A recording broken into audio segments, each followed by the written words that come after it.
ഇനി നിങ്ങൾക്ക് ഞാനൊരു ഓഫർ പറയാം. ഓഫർ എന്താ അറിയോ? നമ്മൾ അങ്ങനെ ഒരു തീരുമാനം എടുത്തു എന്ന് കരുതുക. ഇത് നമ്മുടെ ജീവിതമായിട്ട് ചെറിയൊരു ബന്ധമുണ്ട്, നിങ്ങൾ മനസ്സിലാക്കിക്കോളി. എടുത്തു കഴിഞ്ഞാൽ അള്ളാഹ് നമ്മൾ അതിലേക്കൊരു വഴി ഇങ്ങനെ എത്തിച്ചു തരും. ആ പലിശയുമായി ബന്ധപ്പെട്ട ആ സുഹൃത്ത് അവസാനം പറഞ്ഞാൽ അറിയോ, ഞാൻ എടുത്ത തീരുമാനം എനിക്ക് പൂർണ്ണമാക്കാൻ റബ്ബ് തൗഫീക്ക് തന്നു. 18 കൊല്ലം എടുത്താലും കുഴപ്പമില്ല, പക്ഷെ എന്റെ ജീവിതത്തിൽ അതിൽ പാലിക്കാൻ പറ്റി.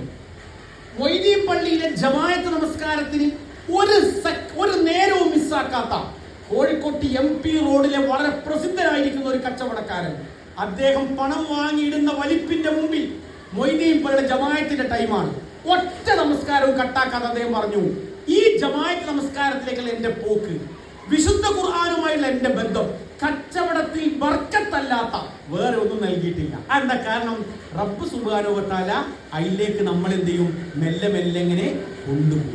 എനിക്ക് എൻ്റെ ഉപ്പനെയും ഉമ്മനെയും സ്നേഹിച്ചേ മതിയാവുള്ളൂ റബ്ബേ, അവരെ പരിചരിച്ചുകൊണ്ട് എനിക്ക് സ്വർഗത്തിൽ പ്രവേശിക്കണം എന്നൊരാഗ്രഹം നിങ്ങൾക്കുണ്ടെങ്കിൽ റബ്ബ് സുബ്ഹാനഹു വ തആല അതിലേക്കുള്ള ഒരു വഴി നമുക്ക് എന്ത് ചെയ്യും? എളുപ്പമാക്കി തരും. അങ്ങനെ നമ്മൾ പോകുമ്പോൾ നമുക്ക് എന്ത് ചെയ്യാൻ കഴിയും?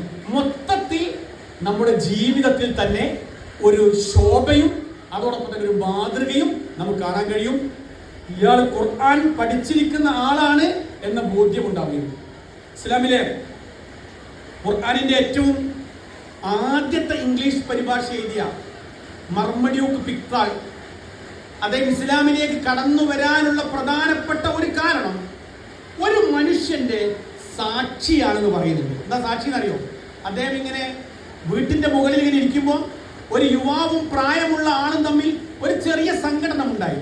ആ സംഘടന ഉണ്ടായ സമയത്ത് ഈ ചോരത്തളപ്പുള്ള ഈ ചെറുപ്പക്കാരന് വേണമെങ്കിൽ ഈ പ്രായമുള്ള മനുഷ്യനെ വേദനിപ്പിക്കാൻ എല്ലാ സൗകര്യം ഉണ്ടായിട്ടും ഇയാൾ മെല്ലെ മെല്ലെ ഇങ്ങനെ വിട്ട് കളിക്കുന്നത് കണ്ടപ്പോ ഈ പിത്താള് താഴെ വന്നിട്ട് ചോദിക്കുന്നുണ്ട്, ഇത്രയും ആരോഗ്യം ഉണ്ടായിട്ടും നീ എന്താണ് ആ പ്രായമുള്ള ആളെ തിരിച്ചറ്റേക്ക് ചെയ്യാത്തതെന്ന് ചോദിക്കുമ്പോൾ ഒരു ഹദീസിന്റെ ആശയമാണ് പിക്താളിന്റെ മുമ്പിൽ ആ ചെറുപ്പക്കാരൻ പറഞ്ഞതെന്നാ. ഏതാണ് ഹദീസിന്റെ ആശയം? ലൈസ മിന്ന മല്ലം യർഹം സഗീറന വലം യുവക്കിർ കബീറന. ചെറിയവരോട് കരുണ കാണിക്കാത്തവൻ, വലിയവരെ ബഹുമാനിക്കാത്തവൻ എന്നിൽ പെട്ടവനല്ല എന്ന പ്രവാചകന്റെ അധ്യാപനമാണ് എന്റെ ജീവിതത്തിൽ മാറ്റമുണ്ടാക്കാൻ കാരണം എന്നത് അദ്ദേഹത്തിന് ഇസ്ലാമിലേക്കുള്ള പ്രവേശനത്തിന് ഒരു കാരണമായി എന്ന് ചരിത്രം പറയുന്നു. ഇവിടെ നമുക്ക് എന്ത് ചെയ്യാൻ പറ്റും? നമ്മുടെ ജീവിതവും ഇസ്ലാമികമായിരിക്കുന്ന മൂല്യങ്ങളിൽ പരമാവധി അധിഷ്ഠിതമാണ് എങ്കിൽ ആളുകൾക്ക് നമ്മുടെ ഇസ്ലാമിനെ സംബന്ധിച്ച് മനസ്സിലാക്കാൻ കഴിയും. അതുകൊണ്ട് ഖുർആൻ നമ്മൾ പഠിക്കുക, അതിലെ ആയത്തുകൾ എൻ്റെ ജീവിതവുമായിട്ട് ബന്ധപ്പെടുത്താൻ വേണ്ടി ശ്രമിക്കുക. യാ അയ്യുഹല്ലദീന ആമനൂ ലാ തർഫു അസ്വാതകും ഫൗക സൗത്തിൻ നബി. മുഹമ്മദ് നബി സല്ലല്ലാഹു അലൈഹി വസല്ലം സംസാരത്തേക്കാൾ ഉച്ചത്തിൽ നിങ്ങളുടെ സംസാരമാവരുത്. സാബിത്ത് ഇബ്നു ഖൈസ് റളിയല്ലാഹു അൻഹു സദസ്സിലേക്ക് വരാതെക്കുക. എന്തേ വരാതെക്കുന്നത്?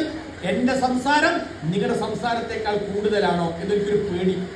ലൻ തനാലുൽ ബിർറ ഹത്താ തുൻഫിഖൂ മിമ്മാ തുഹിബ്ബൂൻ. നിങ്ങൾ വല്ലതും ചെലവഴിക്കുമ്പോൾ ഏറ്റവും ഇഷ്ടപ്പെട്ടത് ചെലവഴിക്കണം. ആയത്തിറങ്ങിയപ്പോൾ അബൂ തൽഹത്തുൽ അൻസാരി ഏറ്റവും നല്ല തോട്ടം സാധുക്കൾക്ക് ദാനം ചെയ്യുക. എന്താ ഇതിന്റെ അർത്ഥം? ഖുർആൻ കേൾക്കുന്നു, തന്റെ ജീവിതവുമായിട്ട് ബന്ധപ്പെടുന്നു. ഹദീസുകൾ കേൾക്കുന്നു, നമ്മുടെ ജീവിതവുമായിട്ട് ബന്ധപ്പെടുന്നു. ആ തരത്തിലേക്ക് നമുക്ക് പരമാവധി മാറാൻ ശ്രമിച്ചാൽ നമ്മുടെ ഷഹാദത്ത് എന്തായി? പൂർണ്ണമായി. ഇതാണ് 2 പോയിന്റ്. 3ഉം 4ഉം പറഞ്ഞ അവസാനിക്കണം.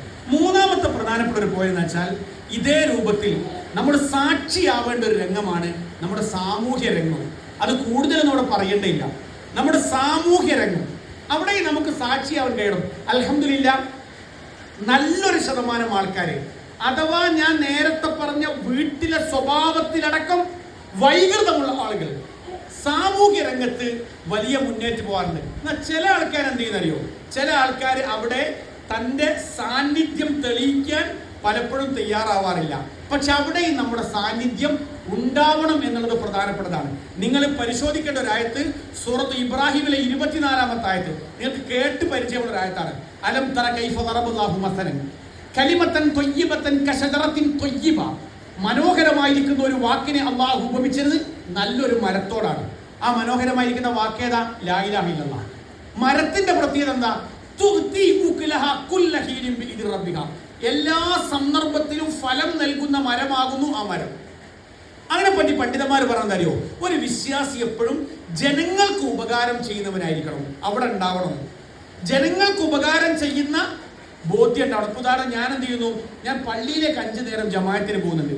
തൊട്ടടുത്ത അയൽവാസിക്ക് ഒരു നന്മ ചെയ്യേണ്ട അവസരം വരുമ്പോൾ അവിടെ എനിക്ക് ഷഹീദാവാൻ, സാക്ഷിയാവാൻ കഴിയാതെ വരുന്നുണ്ട്. അതിന്റെ കാരണം എൻ്റെ ആരാധനാ കർമ്മങ്ങളിലേക്ക് ഞാൻ ചുരുങ്ങുകയും പൊതു രംഗത്ത് നിന്ന് ഉൾവലിയുകയും ചെയ്യുന്ന ഒരു സ്വഭാവം പലപ്പോഴും ഉണ്ട്. അവിടെ നമുക്ക് റോൾ അഭിനയിക്കേണ്ടതാണ്. ഇപ്പൊ നബി സല്ലല്ലാഹു അലൈഹി വസല്ലം ഒരു സദസ്സിൽ വന്ന് ചോദിച്ചു 4 പ്രധാനപ്പെട്ട ചോദ്യങ്ങൾ. മൻ അസ്ബഹ മിൻകുമുൽ യൗമ സായിമൻ, ഇന്ന് നോമ്പുള്ളവർ ആരെങ്കിലും കൂട്ടത്തിലുണ്ടോ? അബൂബക്കർ സിദ്ദീഖ് പറഞ്ഞു, ഞാനുണ്ട്. ഇത് മതപരമായ ആരാധനാ കർമ്മം. മൻ അത്അമ മിൻകുമുൽ യൗമ മിസ്കീനൻ, ഇന്ന് പാവപ്പെട്ടവന് ഭക്ഷണം കൊടുത്തവർ ആരെങ്കിലും ഉണ്ടോ? അബൂബക്കർ സിദ്ദീഖ് ഞാനുണ്ട്. മൻ ആദ മിൻകുമുൽ യൗമ മരീദൻ, ഇന്നൊരു രോഗിനെ സന്ദർശിച്ചവൻ ആരെങ്കിലും ഉണ്ടോ? അബൂബക്കർ സിദ്ദീഖ് ഞാനുണ്ട്. മൻ തബിഅ മിൻകുമുൽ യൗമ ജനാസ, ഇന്നൊരു മയ്യത്തിന്റെ കൂടെ പോയവൻ ആരുണ്ടോ? ഞാനുണ്ട്. റസൂൽ സല്ലല്ലാഹു അലൈഹി വസല്ലം പറഞ്ഞു, ഈ 4 ക്വാളിറ്റിയും ഒരു മനുഷ്യനുണ്ടെങ്കിൽ അവൻ സ്വർഗത്തിലാണ്. ഒരു കാര്യം നേരെ ആത്മീയ തലത്തിൽ അല്ലാഹുമായുള്ള ബന്ധം, ബാക്കി 3 കാര്യങ്ങളും സാമൂഹ്യ ബന്ധം.